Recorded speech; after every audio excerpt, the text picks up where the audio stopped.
Welcome back to the Purpose Over Profit podcast, everyone. This week we had Siobhan Goffee on, who is a transformational coach and focuses on the world of joy, how you can get more joy in your life, what inhibits joy from your life, and helps kind of get you more focused on, bringing those things out in your day-to-day life. So her background, she's a teacher, recognized some years ago that was just completely flat in where she was, and took herself off to South America and traveled for a year and recognized that gave her the space to understand what it was she wanted to be doing with her life. So here she is, kind of on a mission, trying to spread more joy and help you understand how to get more joy in your life. So what a fantastic episode. We had plenty of laughs, Chris and I, and across it as well, and delving into a lot of the things that brought us joy from maybe our childhood, and I'm sure you're going to love it.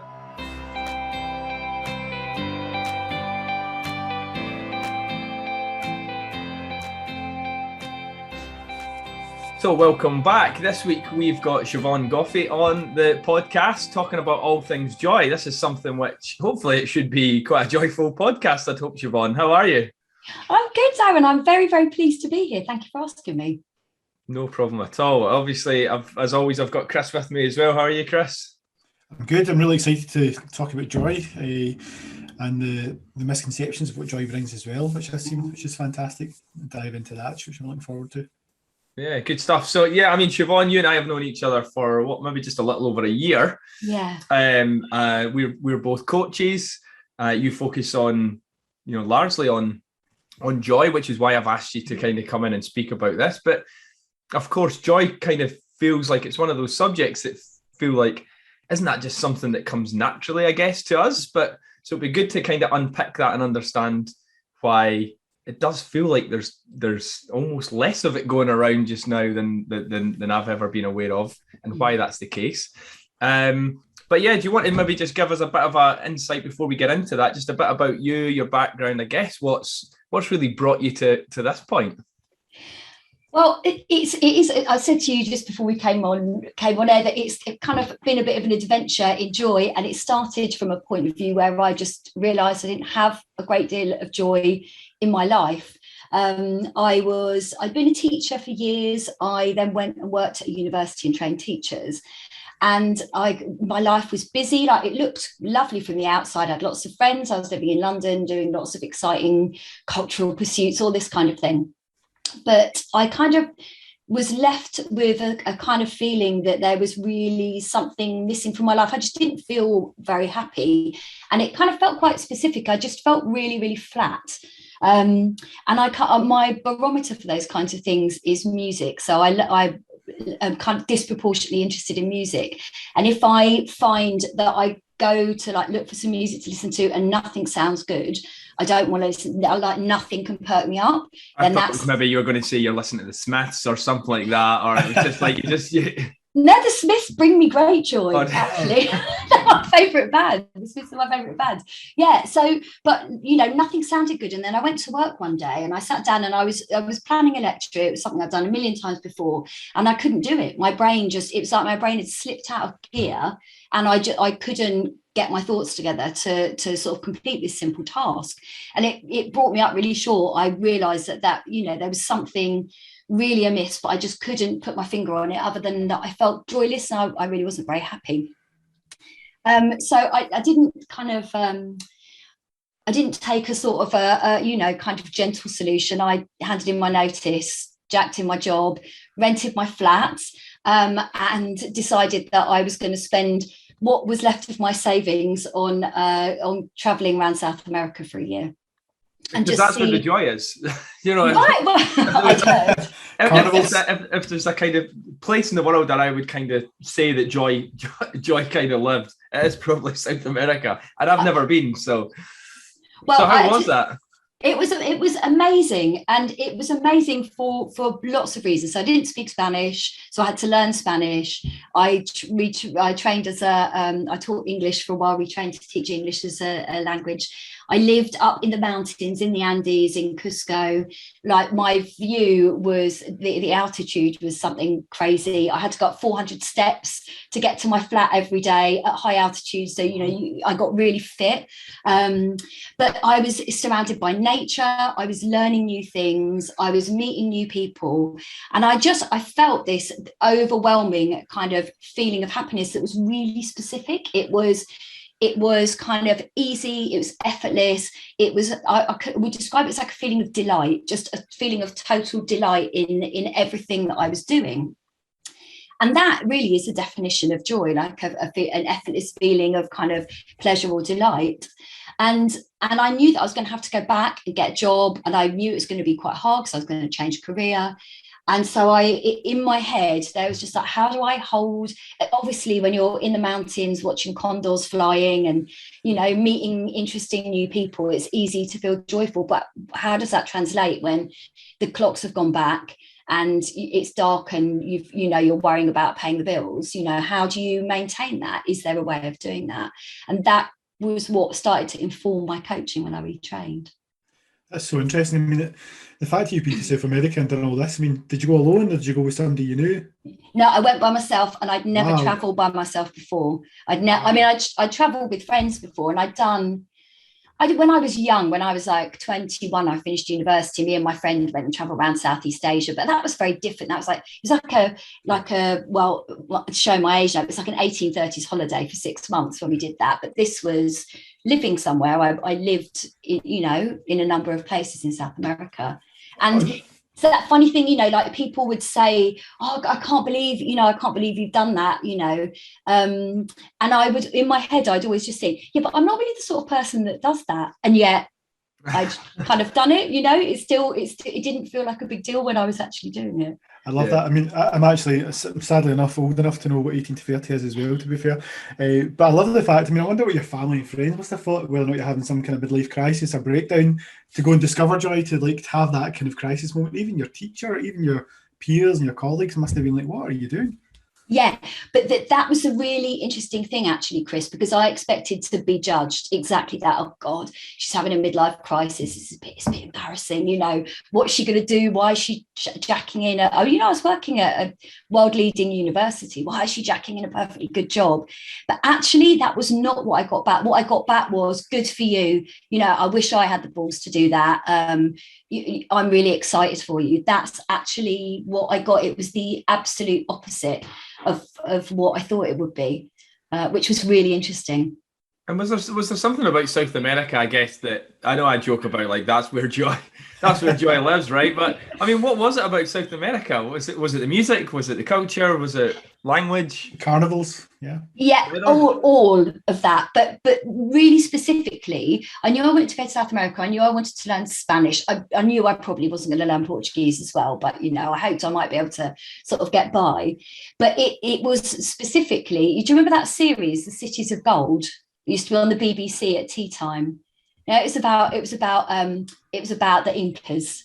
And I always loved that. And I had a Tintin book, which was all Tintin, I think it's called like Empire of the Sun or something, which was another Incan thing. So I'd always been kind of a bit obsessed with the Incas and Machu Picchu and all of that kind of thing. And so that was, and I always wanted to walk the Inca Trail or hike the Inca Trail. So that was sort of what got me over the bridge. But then I went to Argentina, Chile, Bolivia. Where else did I go? Colombia. Yeah. Wow, that's insane. It's insane in one word, but it's like you said, it's quite ballsy. It's quite a brave thing to do. And I love the fact that, imagine just you sitting down in the academia world, just sitting there working away, looking about with all these people with blazers on and all this kind of stuff, getting ready to teach your students, and you're sitting going, this isn't for me. I need to be in the wilderness, because I can share that kind of joy. I've been up the Tea Mountains in Sri Lanka.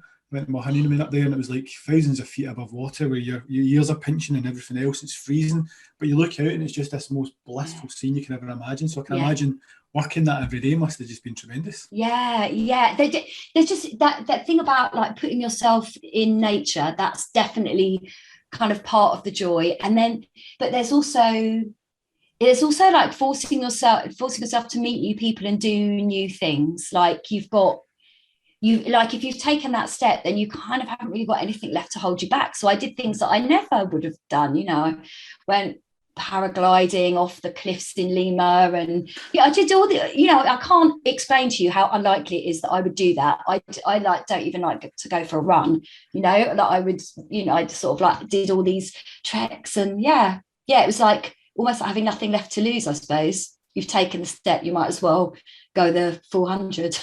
Yeah, I mean, it's almost like I feel like the environment maybe around like the UK or where you were in London was just kind of like inhibiting you in some way, that it's like actually you're taking you and you're the same person, but you're just in a different environment, and suddenly there aren't those kind of mental barriers that are preventing you from, or societal barriers that are preventing you from kind of going and doing certain things and speaking to people. I might like speaking to someone on the subway and things like that. That wouldn't happen. We'll just keep ourselves to ourselves and all of that type of stuff.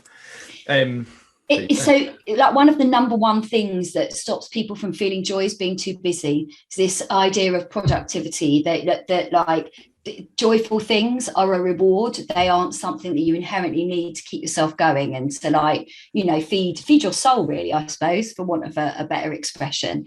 And because I didn't really like my job, and I didn't, and you would there was a sort of, I can't remember what you just said there, but there's something that made me think about belonging. Like I really didn't feel like I belonged where I was working. When I was a teacher in school, I did. It was just that the hours meant I couldn't do anything else. Yeah. And then when I moved to lecturing, I got my time balance back, but I really wasn't very happy. So I tried to just add things on the top to make me happy. So I went out more, I spent more money, I was doing all of these things, and you get tied into it, because for years I had considered leaving my job and I hadn't done it because I didn't think I could afford to.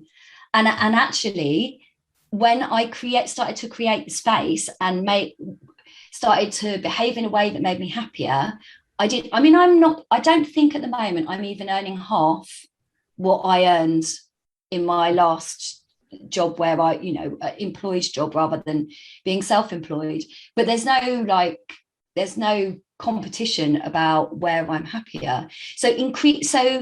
So following my kind of dreams and trying to do things that made me feel, that brought me joy, actually created space for me to then notice more joyful things, and then to not need all the stuff I'd attached myself to that made me think that I couldn't escape where I was. It's so interesting there. I want to unpack that a little bit, because right from the very go, like you were mentioning something that you felt flat, but then it was a trigger moment. You can remember, you're almost like you can close your eyes, you're there.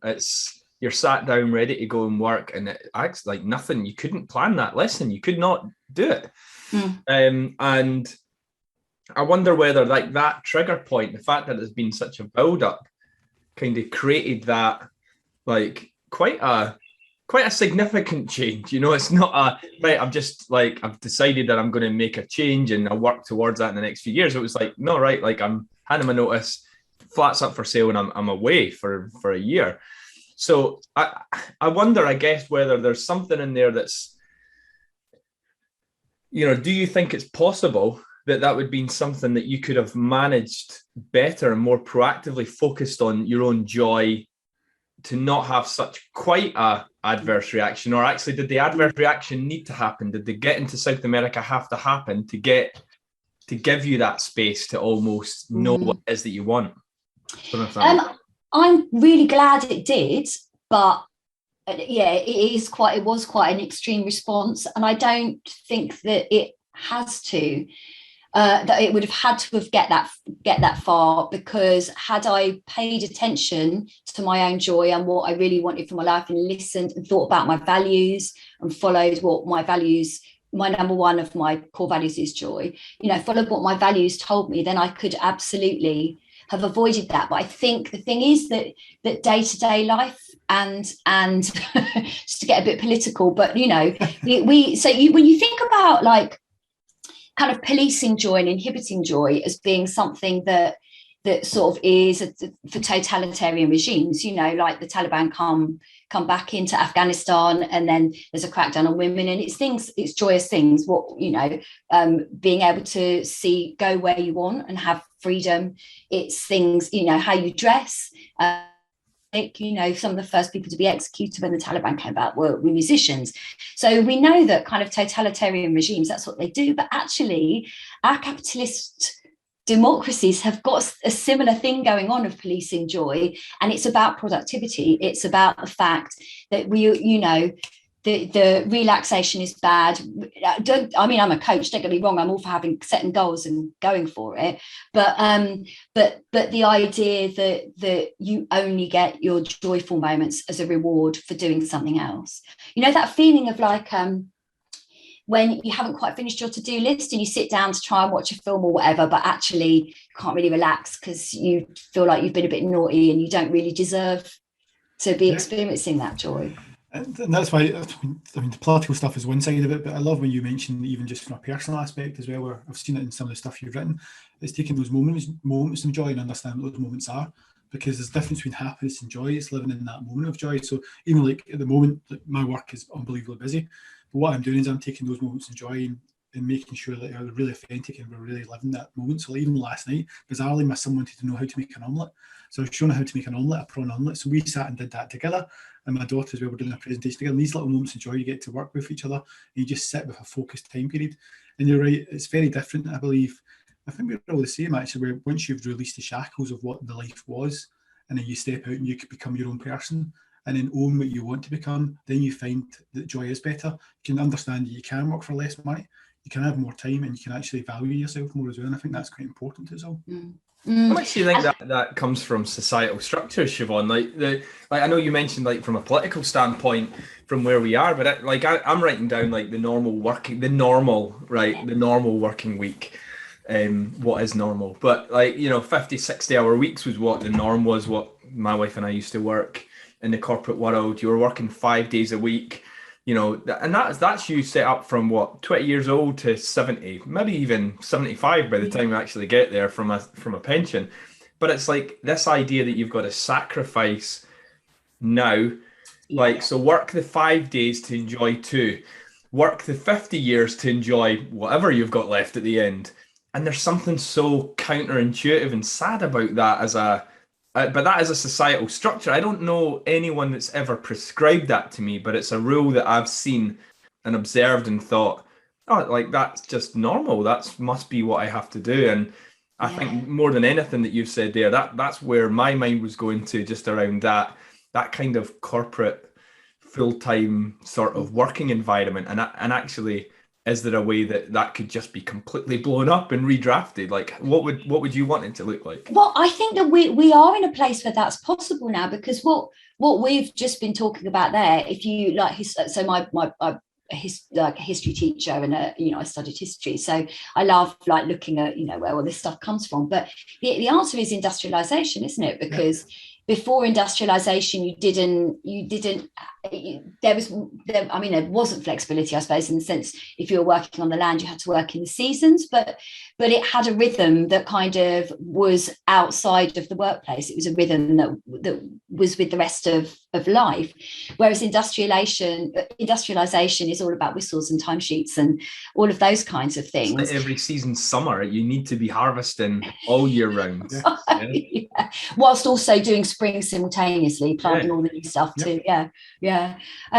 So, but I don't know, I feel like particularly with the pandemic, people have had a chance. I mean, you must see it as a coach, Darren, that like the people that are coming to me for coaching are exactly in the place that we're talking about. Like, right, I want something different. I want my life to have more meaning. I want it to have more joy. I've totally lost my thread. So I think that there is great potential at the moment. We're working in more flexible ways. People are, the generation below us, they're not going to be getting in a job like we all thought we were when we started, that's for life and you're employed by an employer.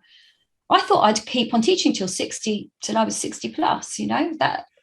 Especially when my son tells me that somebody in his class, his primary 2, wants to become a YouTuber and they want their own channel and all this stuff. So you're like, wow, that's just like a different world, isn't it? Wow. YouTubers and influencers, that's it. Yeah. Used to want to be a fireman. That's not that anymore. It's no YouTuber. So. But I tell you what, though, I mean, you do have to work hard to step away from it, because obviously I'm self-employed, and one of the reasons I wanted to be self-employed was so that I didn't get caught on that kind of treadmill. But when I find myself trying to recreate a working day, I've had to really struggle to not just duplicate what I already had when I'm in charge. There's something hardwired in me to do that to myself. It's like 9 to 5. I have to be in front of a desk. Yeah. Institutionalized, you got in your brain. Was it Amy Brown mentioned that too? Is about giving yourself time off? From one of the other podcasts, she mentioned about block stuff in your diary, reward yourself. Don't feel that you have to punish yourself and sit until 5 o'clock. Step away. Yeah. Because you do more hours, you're right, you'll sit and you watch TV, and because it means more to you, you'll be thinking about it and play in your mind. Whereas if it was just a corporate job, you could be like, walk out the door, like you say, timesheet stamped, walk out, and that's it, we'll see you tomorrow. But you care more in your own environment, your own world. Yeah. I think there's something else, like, so I think this idea of like busyness and productivity and all of that has a big part to play in making people just lose touch with their own joy, to forget what it is and forget to look for it and forget to find the time for it. But there is another really interesting part of it, of what blocks your joy, and that's the idea of Brené Brown calls it foreboding joy.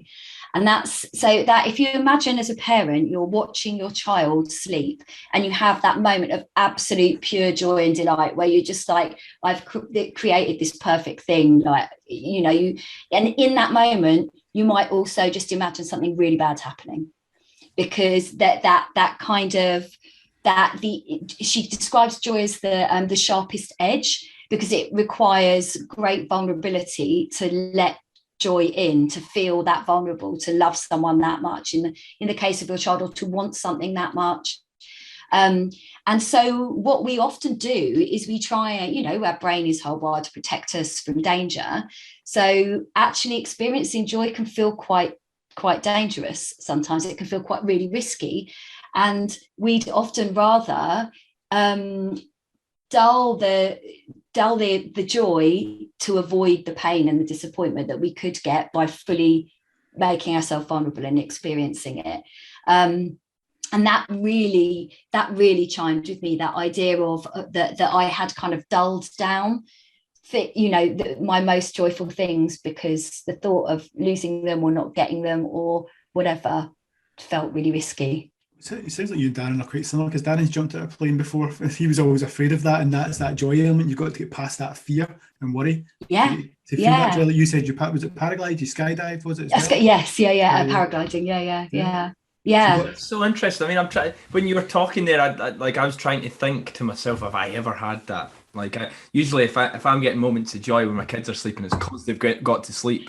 I hear you. That of this being I've created, but no, I jest. But I do think there's an element there where I will, if I'm enjoying it. So if I'm looking at my family and I'm going, right, I'm just enjoying this moment, like how grateful I am for this. Yeah. Not long behind that is a thought of, right, how do I keep this going? Yeah, how do I maintain it? And therefore I've got to almost step away from it, because half of my concentration, or even more, it's just my full concentration is just gone now to, oh yeah, but I've got that email and this client's here, and it's almost like I'm dragging myself to try and maintain that moment. I felt the need to kind of go and mentally kind of have a bit of a workout as to something that might be happening in my business. So yeah, I don't think it would be necessarily in that space, but I'm reflecting on it in the moment and going, yeah, I'm pretty sure that's quite common. And the link between like joy and gratitude it's two parts of the same thing, really.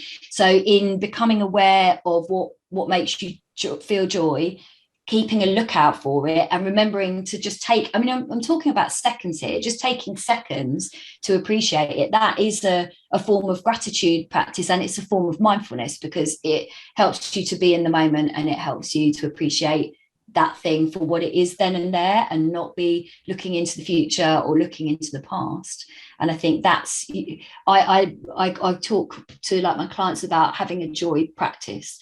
So a practice of actually being aware, noticing, and taking those just few seconds of time is not something that has to be huge or time consuming. It's just an awareness, really. It's kind of the opposite of this like idea around, you'd say, if there's something that inhibits joy, it's this productivity, busyness, it's the on the go. And actually, to be grateful, to be joyful, you need to be present. So it's like, if you can, you almost describe it like it's a muscle. It's like it needs to be trained. It's like you need to. One day you'll be able to do five moments of joy.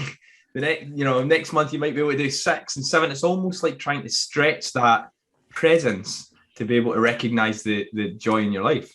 Yeah, it's like joy reserves. So the thing about joy, like happiness, when people talk about happiness, it just seems so massive, so transient, perhaps in the future, attached to goals or whatever. It's kind of quite big and intimidating. But joy is physical and in the moment. If you think about things that make you feel joy, you get a physical reaction. You might smile, laugh, you might cry, the hairs might go up on your arm, all of those things. It's a real physical response. You can't avoid it. And that joy is around you all the time. It is a question of noticing it when things are bad for you. I mean, so there are some things that might bring you joy that might not be there if you couldn't see your kids or those kinds of things, but generally speaking, small moments of joy like listening to birdsong or when the sun comes out on a cloudy day, or those things, they're around, they're there to be had. And what you need to do is, in noticing, you kind of build up a joy reserve, because you can experience joy even when you are also experiencing in a difficult time, or you're experiencing other difficult emotions. The two things, it might be harder sometimes to do it, but I always remember, so I taught a bit of RE, and we used to teach a unit about euthanasia and religious views on euthanasia. And on it, there was an interview with someone who was in a hospice. And it's like, they had probably a few weeks to live, and they interviewed this person. And I'll never forget this. It really stayed with me. They just said that even in that moment where their life was so hard, they were in a lot of pain, and they knew what was coming. The sun, when the sun came around the building and came in their window, and they felt rays of sun on their face, that was a moment of pure joy. When you think about it as these like little small moments, you can access them in the most unlikely of situations. And I think that to me is what makes it so important. Does it mean like being open to it and letting yourself be? Because there's a kind of fragility around it, I guess, as well. Because I do a lot of work with bereavement charities. I speak to people who've been bereaved, and we do interviews about the brand, all this kind of stuff. And they talk about how emotionally unstable they are at that point when they've lost somebody, and they can't see anything they can't see any sunshine at all. And they're really dark days. And when with grief as well, people assume grief should come and go, so it should only be with you for 2 months when it actually can be with you for life. And people don't want to talk about it as well. So we're trying to break that taboo down. That's why I want to talk about joy and the taboo of joy as well. But when they talk about that as well, they start to talk about the joyful moments they find when they start speaking to people who went through the similar stages of grief as them, and then they can connect with them as well and share stories. And that joy is something they're not aware to, and eventually they start coming out their shell. And it's if they open up their senses and they're more aware of it as well. And it seems like you have to be a bit vulnerable as well for joy as well. Is that about right? Yeah, and just it really is about being in the moment, because something that is kind of that fragile and transient, there's an acceptance that it won't be there maybe in the next 2 minutes. So let's just really enjoy this moment where it feels good. Yeah. We've got kind of two. Oh, sorry, you go. I was going to say, so we've got these kind of two opposites almost, where it's like on the go is, busying ourselves, head down, nose to the grindstone sort of mentality, where we're kind of preventing ourselves from even noticing, being open to the fact that joy's there. And then this kind of almost precursor or necessity or dependency on just stopping and being present and looking around and being aware of what joy is around you, because it will be there. So what are some of the other things that either might, I guess, inhibit joy or I guess support it in some way? The other one that I've been really interested to kind of talk about is the idea, is like, I call it the curse of cool. So that thing of like trying to be cool is an absolute joy inhibitor. Like the two, being cool and being joyful, cannot. You've been talking to my kids. You've been talking to my kids about me trying to be cool, haven't you? That's what happens. Yeah. If you're not being cool, then you're definitely setting them a good example. But so this is definitely not cool. But in my most recent newsletter, I was talking about the fact that like I don't like exercise. That's not true. I like walking, etc. But I don't like the idea of exercise and the routine around exercise. And I'm one of those kids that got picked last in PE and has never got over it. So I'm always trying to find like hacks where I can get my heart rate up without actually doing anything that is traditionally sort of seen as exercise. And I listen to Six Music every morning. I love it. It sets me up for the day. And they will inevitably play something that really makes me want to dance in the morning. So now I live by myself. No one can see me, no one can hear me. So I call it toddler dancing. Like, that really uninhibited dancing, like a toddler does. They don't give a monkeys, do they? And so I'm like dancing like that around my kitchen, but it feels really good. Like I'm out of breath, my heart rate's up, I feel really good. And I just imagine like all those years I spent in nightclubs trying to be cool and all of that kind of thing. I mean, I'm not saying I'm going to go out and do it in public. I'm not that developed yet, but you don't need to give you joy. Yeah. I'm laughing because I think that's how me and Darren dance, actually. In fairness, if a day goes by where I've not got Alexa on and I'm dancing stupidly with the kids, it's probably strange. But kids are brilliant for that, aren't they? Because you think about how uninhibited a child are, and things like creativity is also inherently joyful. And for a lot of people, they lose touch with that completely. But when their kids come around, then they can, they're drawing, they're making up stories, you play with your kids, and that like can be really kind of something that can really allow you to revisit some things that brought you joy that you'd forgotten about, and that as a grown-up you're supposed to like not be bothered about. It's like societal or cultural norms as well. It's like, I guess what you're saying, like the curse of cool is cool. What is cool? It's cool is like I want to fit in, I want to be normal, I want to be in that middle bit of the bell curve, I want to be there, when actually what you're saying is a lot of the constructs that we think no one's maybe told us, but these are unwritten rules that we think are kind of convergent towards the norm or what we think is cool, are actually stopping us from kind of experiencing joy. So I absolutely love singing. I love singing. I'm not in a choir at the moment, but I'm normally in a choir. I love karaoke, love all that stuff. I have a very old friend, a university friend, who when I was like, look, here's a video of my choir kind of singing, and she's like, I'm too embarrassed for you to watch it. Like her own cool policing was to that extent that she couldn't even enjoy me enjoying myself, because it made her just be like, oh my God, it's so embarrassing. That's so funny. I'm so embarrassed for you. Like, I can't. Yeah. But I'm listening to you as well, and I love this as well. So my daughter is very much like that, where she'll be quite shy. She doesn't want to show her feelings. We'll be out with family and friends, or we're walking to school. We went to a festival here. It's called the Playground Festival. And it's a fantastic band, if you've not heard of them, called Colonel Mustard and the Dijon 5. They're fantastic. They're a very Glaswegian band, but they're very cool and hippie, very kind of 60s Sgt. Pepper. Really bizarre. Really cool. But they were playing, and the first song came on, and I was dancing about, just having a bit of fun. First time we've been at a festival in ages, and my daughter's like, "No, Daddy, can't do that." I was like, "Listen, look about everyone's dancing." And then once she realised that and accepted it, she just let herself go, and that was her for the next 5 hours, just non-stop dancing. And you're right, even though they don't have those kind of innate, those kind of social cues not to do something, but at the same time, when they're around other people, they'll feel that kind of pressure, peer pressure, like you're saying about sharing that with your friend. And I'd love to see the toddler dancing on your Instagram at one point as well. I think that'd be fantastic, but we're worried to put ourselves out there because we're worried about being judged as well, and that'll take away the joy. Do you watch Peep Show? I used to watch Peep Show. Yeah. So there's that brilliant episode where he goes to the dance class, Rainbow Rhythms, the really free dance class, and he's standing there saying, "I'm Louis Theroux, I'm Louis Theroux." And I feel like most of my life I was Mark from Peep Show saying I'm Louis Theroux. That's an insight into yourself. Wow, that's fantastic. I don't know how to follow that one. Actually, Darren, you'll have to jump in. So we've got the curse of the cool then. So that's like the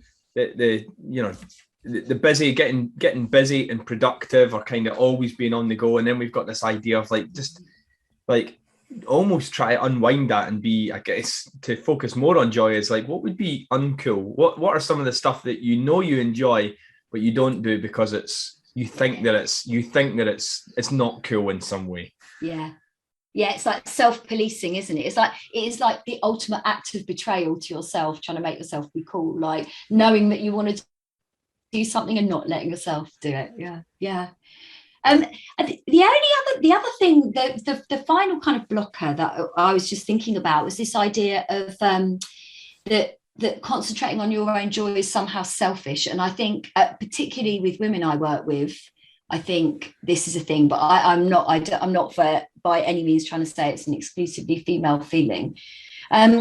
So one of the things that got me really interested in reading more about joy, apart from my own experience, was during lockdown and during the kind of Black Lives Matter protests, there was a lot of talk about how do you sustain activism, when things are really bad and you really want them to change. How do you sustain your activism and not burn out? And there was a lot written there about joy as a way to sustain activism and to keep you going. And what a lot of people felt was that to do any act of self-care or any kind of enjoyment was like a betrayal to the seriousness of their goals and what they wanted to achieve. And so a lot of groups went back and said, right, we're not going to be able to sustain ourselves unless we give us permission to be joyful. And I think often people feel guilty to focus on joyful things because something bad is going on either in the world or with other people that they know, or because they feel like, that is frivolous, that like, well, that's not that important compared to other things that are more serious and important. Why is this little moment of joy important?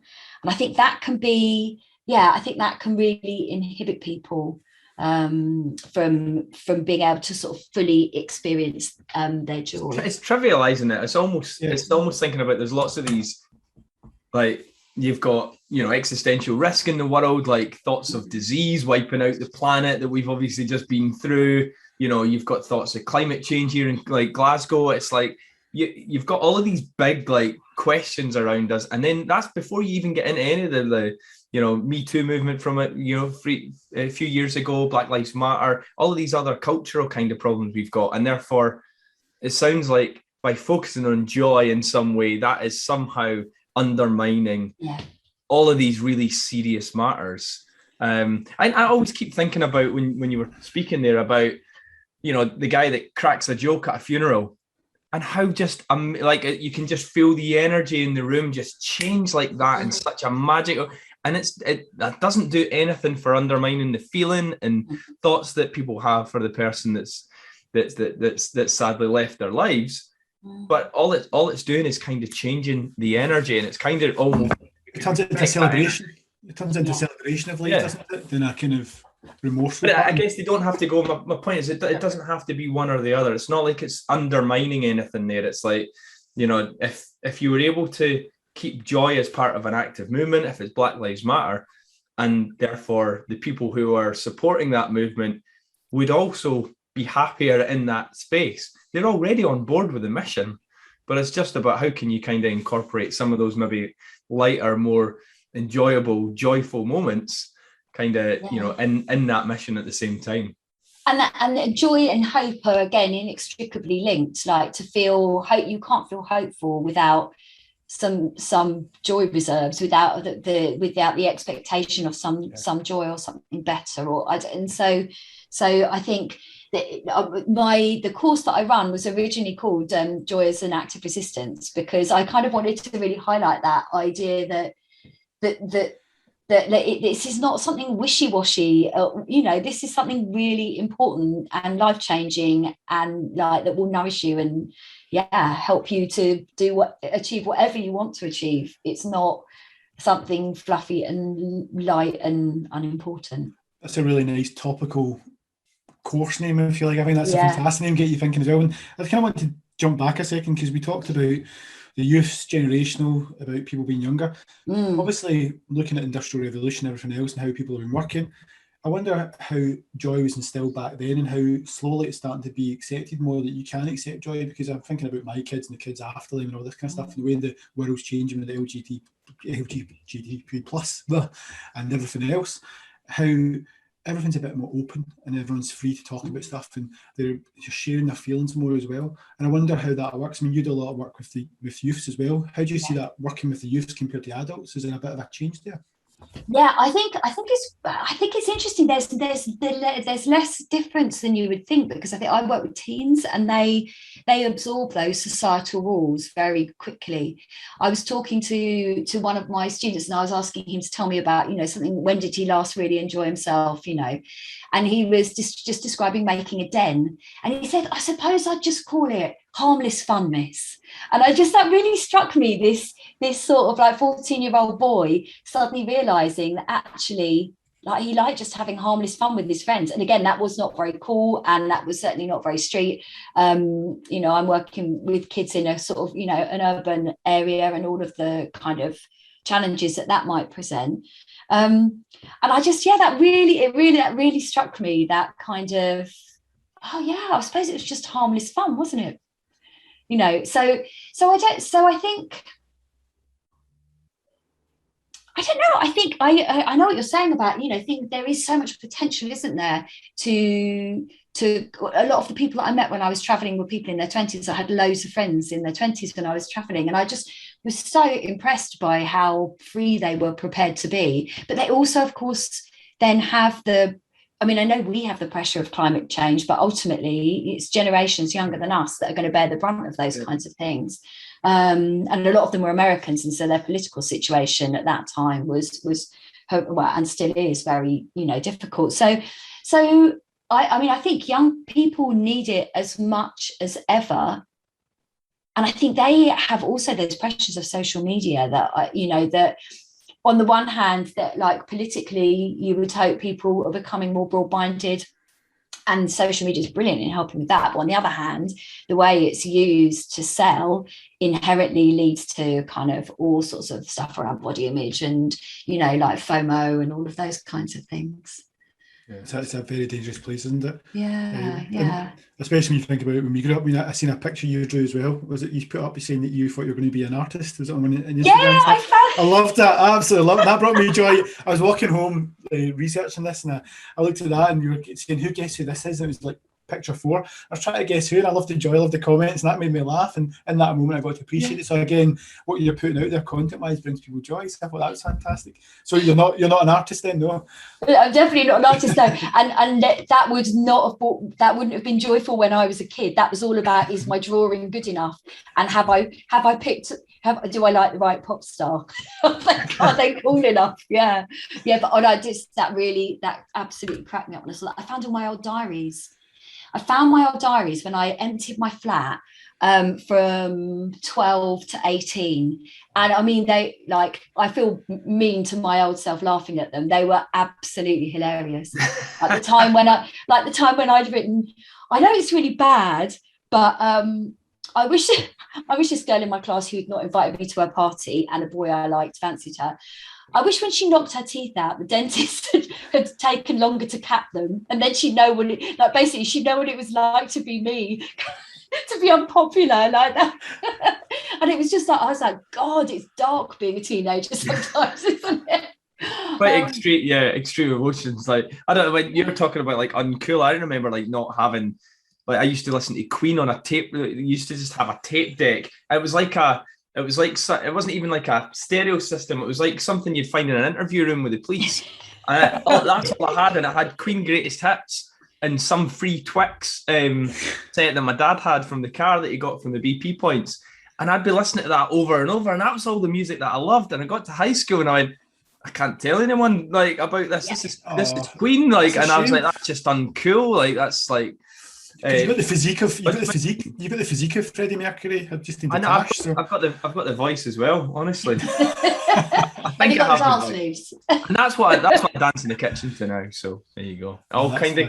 You can only suppress it for so long. Well, I told this story in my latest newsletter. I've just written it, which is why I'm banging on about it. But which was about, so my mum and dad were divorced. We used to go to my dad's on a Saturday, and he had a stereo in his car, which in the early 80s, that was pretty cool. And so on the way there, I got to play my tape, and on the way back, my sister got to play hers. And I was old enough to be worried about what I was playing. So it was like, you know, Tears for Fears.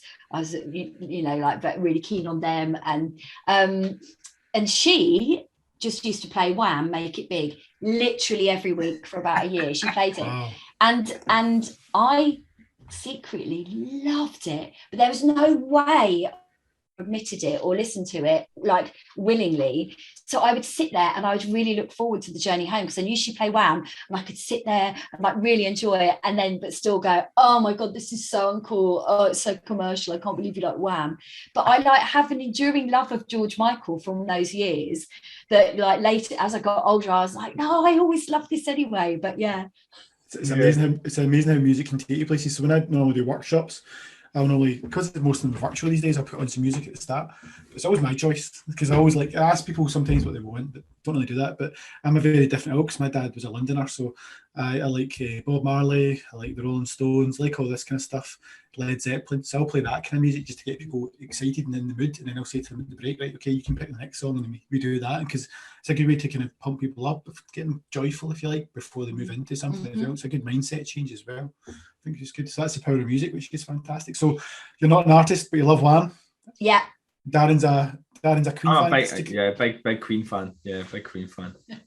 You both can dance and you both can sing. So every time Halloween comes around as well, like this was another thing. I remember I dressed up as Nora Batty one year, dressed up as Michael Jackson. A killer, excuse the pun, like, but an absolute killer Michael Jackson outfit as well. And every time Halloween comes, I'm like, oh, I need to get my kids into like this sort of stuff. But again, that was at the kind of innocent age before the crossover into high school and feeling like I had to be cool. So I think there's something for that in terms of trying to just tap into that, and kind of whether it's music or whatever else, it's kind of think emotionally, what were the things that kind of brought you alive at certain points, like revisit that. It's quite nice, you know, to kind of delve into nostalgia every now and again.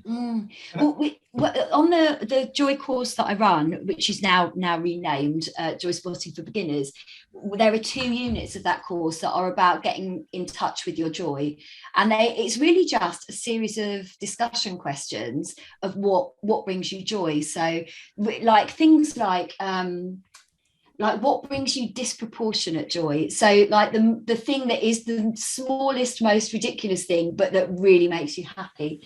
So I haven't. It's going to be like a font or something like that. As a I was thinking yours would be a spreadsheet. So yeah, there you go. A formula in Excel. Mine is obviously the listeners can't hear it. Mine is this cup to have a cup of tea in, because it's like it's white on the inside. Oh no, black cup. No black cup. No, because you can't. Not for tea, because you can't get the coffee. It's coffee. Right. Oh, it's coffee. That's okay. Yeah. And yeah, it just like it's got a bit of a pattern on the inside, but it's also white, so I can get the colour right. And I'm glad I didn't feel judged there as well. There you go. See, I'm policing your joy. I'm kidding. Policing your joy. But I'm glad you talked about the course. I was intrigued when I looked at that. I looked, and it's like a kind of, I don't know how to explain it. Is it a kind of introductory course into joy? Because you say you list those questions like date ground. Obviously, you say your experience, and you say like, but the kind of 9 to 5, do you find this and this and this? This is I help people find their joy, and I was like, wow, I never imagined that. I thought obviously it was transformational coach, but to do the kind of piece on joy, we can actually have the sessions to explore that must be quite big and quite emotionally hard for people to kind of sign up for as well. Yeah, it's really interesting when you start talking about joy. People have really like extreme emotions at both ends. You know, there's obviously people love thinking about things and talking about things that make them happy. I can see all of us on this call at some point have lit up when we're talking about the thing that we really love. But the flip side of that is that it is quite challenging, because for a lot of people, they're like, God, how could I can't even remember what brings me joy. You know, that's a thought that people often have, or is my joy as good or important as someone else's? Like, is my thing, you know, there's like all of that internal policing going on still. So yeah, but the aim of the course is really to revisit your joy, to like really tune back into what brings you joy, you know, looking at from day to day, to, like you said, going back into the past and thinking what's brought me joy before, and then also looking like and recognizing your own joy blockers so that you can prepare for them, to kind of challenge them and be aware of them. So that to give you, so you go away with like a toolkit of you know, knowing your own joy, knowing how to make the most of it, and then knowing how to stop it being blocked. But the second part of the course is there are 2 one-to-one coaching sessions where everyone gets to develop a joy project as part of the course, and it can literally be whatever you want. And I think when people hear that, they're like, oh god, but I haven't got one. And it's like, you won't have one. You need to do the first 3 sessions, then you're going to have something. And the idea of it is that when we plan things, we always plan them for, you know, like most people I coach, you know, they want to change career, or you know, there's some big change that they want to make, that they're working towards, you know, that's really important. But this is a case of, don't make it be something like that. Make it be about something that will literally just bring you joy. You're going to focus on something to make you happy. So on the last iteration of the course, one of the course members, her joy plan was about buying and decorating a van to go away on, to drive off into the hills, and we like visualized what it would be like, and she thought about it, just all of that. I had someone who was someone who, it seemed like really serious, but it brought them great joy. They realized that they really wanted to be involved in some sort of social enterprise because they wanted to give back. So it was like, oh, let's just think what all the options are for how I could give back. So it can be literally anything, and that's my absolute favorite bit of the course, is just seeing what people come up with. What do they want to focus their joy on? Wow. Yeah, and in a space of like no judgment, no one's better than anything else, and it's just coming from a place of not ambition or you know, income or career direction change. It's just like, you know what, just purely focus on what would be a great project to bring you joy. Like that sounds incredible. Pleasure and delight. That's what the aim of it is just to bring yourself some pleasure and delight, not as a reward for anything, and not as a result of anything, just for its own sake. Cool. Yeah. One last thing I want to just mention to you, it's completely off topic, but I want to know how you got your website powered by penguins, or made by penguins. I think it said actually. How did that happen? I know nothing about that, about technology, but I had a very, very good friend of mine had a hiatus from work because of the pandemic, and so he was like, right, well, his background was IT, and he's like, right, well, I've got some free time on my hands. Do you want me to build you a website? We both love penguins. So what do you call it when you hide something in your website? Did you actually click on it and see the picture? No, I've not clicked on it. No, you have to click on it. So, what's it called? An Easter egg. It's an Easter egg. I'm not a coder. I'm a creative person, but that coding world is very different to me. So when you click on it, well, I'll let people find out. Yeah, we'll let people leave them curious. I just seen that and seen made by penguins. I was like, I've never seen that before. I was like, that is fantastic. I was like, I want to meet this penguin. Yeah, we're both penguin fans, so it was like a little in joke for the two of us. Well, that's a nice teaser for everyone to look at, isn't it? Yeah. Fantastic. So what have you got? Obviously, you've got your course running. You got your course running just now. Are you actively recruiting for that? Are you? I'm just about to start recruiting for it. So there are 6 spots, and it starts 10th of January. So I'm going to be starting this week. I'm literally, when I leave this call, I'm going to be planning some of the stuff for it, and it will be going up from this week onwards. But if you've listened to this and you feel like you might be interested, if you sign up for my newsletter, all the details will be coming out in that. But I also run a Facebook group called the Joy Collective, which the sole purpose of which is to share joy spotting. So I kind of set it up to make sure that I still did it, so that I would post the things that have brought me joy, and it's a group of people doing the same. And then I also put stuff in there around joy, and with a sort of coaching focus as well. And I will be running a taster for the course. on, I think it is the 4th of December. And that will be running through the Facebook group. So if you join the Facebook group, again, or sign up to the newsletter, you can get onto that taster, and I'll put all the details out this week. Fantastic. Joy Collective's where it happens. Is the Joy, yeah, exactly. We'll put the links. We'll put the links in the show notes and posts and whatnot, so people can find it for sure. But sorry, I was interrupted you there. Oh, I was just going to say the one other thing, my own Joy project. Because I thought I better keep a Joy project running all the time. My most recent Joy project is a listening party. So it's the Joy Collective hosts listening party. Ask about that. Yeah, so it's an hour-long online session where each person brings a song with no expectation that it's cool or what, just because you like it, and you tell us why you like it. And that ranges from, it reminds me of this, to something really musically complex that someone likes about it that the rest of us wouldn't have noticed, to a story about why you like that artist. So it could be anything, completely judgment free. I tell you what, that's the happiest point of my month last month, was just sitting there talking music with people.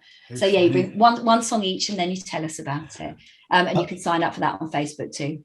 I love that, because you mentioned a primary school one, so I'll share a very quick one. So I remember there's a song by Rod Stewart called Broken Arrow. I remember breaking up with a girl in primary 5 and listening to my dad's Broken Arrow song and Rod Stewart and breaking my heart. so there you go. There's a random fact. My kids don't even know that. So there you go. So. Well, listen, Chris, you can sign up for the listening party. Get that off your chest. That can be that can be a quick sort of 5-10 minutes of therapy for you there.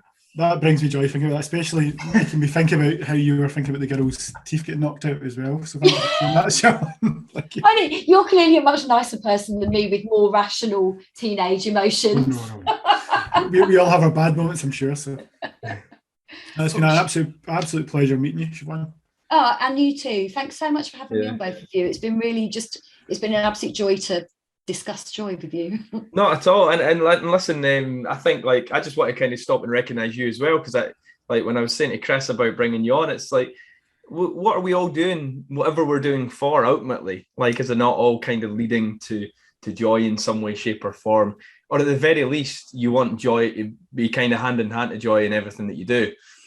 You want it to be there as present as much as you can in your life. So I think it's fantastic that you've kind of recognized that for your mission, and kind of how you bring yourself into that, being, stepping into the world as a coach and being that for people. And I think, something that we spoke about on the episode is about not trivializing it and actually recognizing joy is actually right up there with an ever present that you would probably want in your life if you could. So I think the more that we can do to focus on that and have that, in our lives, I think is great. So no, I just wanted to recognize what you're doing. Oh, thank you, Darren. I tell you what, it's just the best job ever, really, isn't it? It's just helping people no matter what you do. And that's why I was interested when you said that the person who wanted to work with social enterprises, I mean, the plethora of options out there to try and to be in that position to offer support is fantastic. And I think anyone who could do it should do it as well. Yeah. The one of the number one things that promotes joy is connection, whatever form it is. And yeah. I suppose this is another form of connection, isn't it? Fantastic. Absolutely. Well, I've signed up for your newsletter, so I'm looking forward, and I'll join your Facebook group as well. I'm actually quite bad at the whole Facebook stuff, but I'll join it because I love the elements of joy. Darren knows this. I sent him an Instagram message a while ago. I've not been on it for 2 weeks. I went, oh, okay. I mean, it's only the Instagram that we have. We only have the one social channel for the podcast, but been slammed in a more positive way. So. But no, pleasure meeting you, Siobhan, and yeah, I'll look out for these wonderful newsletters. Yeah, and keep up the good work. I love the podcast. It's just a really nice thing to have out there. Yeah, thank you. Enjoy it. Even if Chris is hard work at times, we have plenty of joy. In there. No, good stuff. Lovely talking to you as always, Siobhan. Thank you. As always, thank you so much for listening to the Pop Pod this week. If you'd like to leave a review or share the podcast with others, then that'd be awesome.